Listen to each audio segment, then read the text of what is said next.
നമുക്കൊരു 3D logo ഉണ്ടാക്കാൻ പഠിച്ചാലോ, അതും ബ്ലെൻഡറിൽ ഫ്രീ ആയിട്ട് സിമ്പിളായിട്ട്. ഓക്കെ, അപ്പോൾ ഈ 3D ലോഗോ മാത്രമല്ല ഐക്കൺസ് നമുക്ക് ക്രിയേറ്റ് ചെയ്യാം. നമുക്കിത് പേഴ്സണൽ പ്രൊജക്റ്റിലേക്കോ ഡിസൈൻസിലേക്കോ അല്ലെ മോഷൻ ഗ്രാഫിക്സിലേക്കോ ഇതൊക്കെ വേണമെങ്കിൽ എന്താക്കാം, സിമ്പിളായിട്ട് ബ്ലെൻഡറിൽ ചെയ്യാവുന്നതേ ഉള്ളൂ. അപ്പോൾ ഇതെങ്ങനെയാണ് ചെയ്യുന്നത് നമുക്ക് നോക്കാം. ഓക്കെ, അപ്പോൾ ഫസ്റ്റ് സ്റ്റെപ്പ് പറഞ്ഞാൽ നമുക്ക് ആവശ്യമുള്ള പറഞ്ഞാൽ SVG ഫോർമാറ്റിലുള്ളൊരു ലോഗോ ആണ്. അപ്പോൾ എന്താണ് SVG ലോഗോ എങ്ങനെ ക്രിയേറ്റ് ചെയ്യാൻ ഡൗട്ട് ഉണ്ടെങ്കിൽ കമൻസിൽ ഷെയർ ചെയ്യുക. നെക്സ്റ്റ് ടൈം എന്താക്കുക, ഞാൻ ആ വീഡിയോ ക്രിയേറ്റ് ചെയ്യുന്നതായിരിക്കും. ഓക്കെ, അപ്പോൾ നമ്മൾ ഫസ്റ്റ് സ്റ്റെപ്പ് പറഞ്ഞാൽ ആ ലോഗോ കൊണ്ടുവരലാണ്, ഇമ്പോർട്ട് ചെയ്യണം ബ്ലെൻഡറിലേക്ക് SVG ലോഗോ. അതിനെന്താ ചെയ്യേണ്ടത്, ഫയലിൽ പോവുക, ഇമ്പോർട്ട് കൊടുക്കുക. ഇമ്പോർട്ട് കൊണ്ടുണ്ടാവും SVG സ്കെയിലബിൾ വെക്റ്റർ ഗ്രാഫിക്സ്, അതാണ് SVG ഫുൾ ഫോം. അടുത്ത ശേഷം ഞാൻ ഓൾറെഡി SVG ഫോർമാറ്റിലൊന്ന് ക്രിയേറ്റ് ചെയ്ത് വെച്ചിട്ടുണ്ട്. അത് ഞാൻ സെലക്ട് ചെയ്തു, ഇമ്പോർട്ട് ചെയ്തു.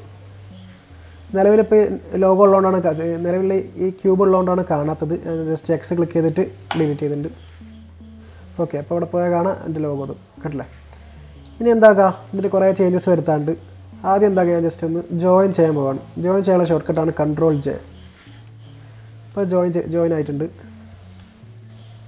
ഓക്കെ, ഇനി എന്താ ഇതിൻ്റെ കുഴപ്പം പറഞ്ഞാൽ എല്ലാ SVG ഇങ്ങനെ ആവണമെന്നില്ല, ഇതിൻ്റെ ഒറിജിന് വ്യത്യാസം വന്നിട്ടുണ്ട്. കണ്ടോ, ഇത് നിൽക്കുന്നതും ഇതിൻ്റെ ഒറിജിനും വേറെ തന്നെയാണ്. അപ്പോൾ ഇതിൻ്റെ ഒറിജിൻ എങ്ങനെ എന്താക്കുക, സെൻട്രലായി ആക്കാൻ നോക്കാം. അതിന് ചെറിയ സിമ്പിൾ സ്റ്റെപ്പാണ്. ഞാൻ ഓൾറെഡി ജോയിൻ ചെയ്ത് വെച്ചുകൊണ്ട് ഒറ്റ ഒബ്ജക്റ്റാണ്. ഈ ഒബ്ജക്റ്റ് പോയി സെറ്റ് ഒറിജിൻ എടുത്തു. അതിൽ ജോമെട്രി ടു ഒറിജിനോ അല്ലെങ്കിൽ ഒറിജിൻ ടു ജോമെട്രി ഏത് വേണം സെലക്ട് ചെയ്യുക.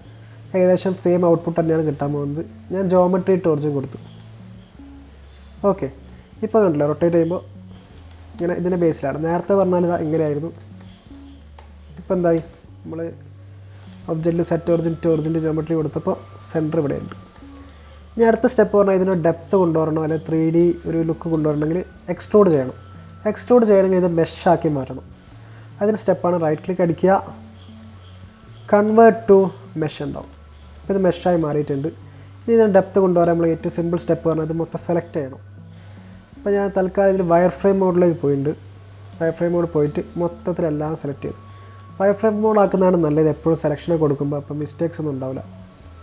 അഥവാ ഒരു ചെറിയ സെലക്ഷനൊക്കെ മിസ്സായി പോയാലും നമുക്ക് നമ്മൾ മൊത്തത്തിൽ അലമ്പാവാൻ ചാൻസ് ഉണ്ട്. അപ്പോൾ എന്താക്കുക, മാക്സിമം വയർ ഫ്രെയിമിൽ ഇട്ടിട്ട് സെലക്ട് ചെയ്യുക.